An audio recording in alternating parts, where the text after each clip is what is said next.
ધરપકડ ફિલ્મ ભારતની પહેલી એવી ફિલ્મ છે જેનો વિષય ડિજિટલ અરેસ્ટ છે. ડિજિટલ અરેસ્ટ ઉપર અત્યાર સુધી કોઈ ફિલ્મ બની નથી.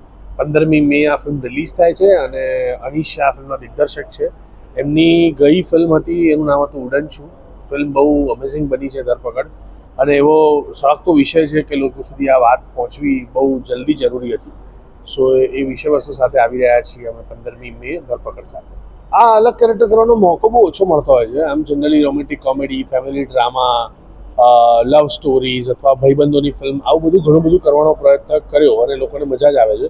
પણ આ વિષય એવો હતો કે જે મને થયું કે વિષયના પાર્ટ બનવું બહુ ઇમ્પોર્ટન્ટ છે. લોકો સુધી આ વિષય વસ્તુની વાત કરવી, આ ફિલ્મ કેવી રીતે લોકો સુધી પહોંચે, તો અમને થયું કે એવી જર્નીમાં અમે પણ સામેલ થઈ ગયા. અને મને પૂછવામાં આવ્યું ત્યારે મને મારું કેરેક્ટર બહુ ગમ્યું, બહુ ઇન્ટરેસ્ટિંગ લાગ્યું અને યુનિક ફિલ્મ લાગી. એટલે એમ થયું કે ચલો આ ફિલ્મનો પાર્ટ બનીએ. અને વાર્તા બહુ ગમી મને, એટલે આ ફિલ્મ કરીએ.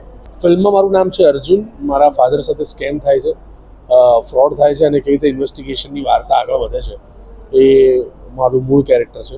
અને આમ તો મિડલ ક્લાસ ફેમિલીનો છોકરો કે જેણે આગળ જતાં કેવા કેવા પ્રશ્નો ભોગવવાના આવે છે.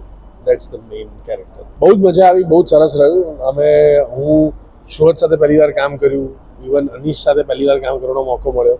એટલે જર્ની મેં બહુ ધમાલ કરી છે, બહુ મજા કરી છે અને વી હેડ અ ગ્રેટ ટાઈમ. અને આવી ટીમ, આવા પ્રોજેક્ટ વારંવાર કરવાના આવે તો ઘણી મજા આવે.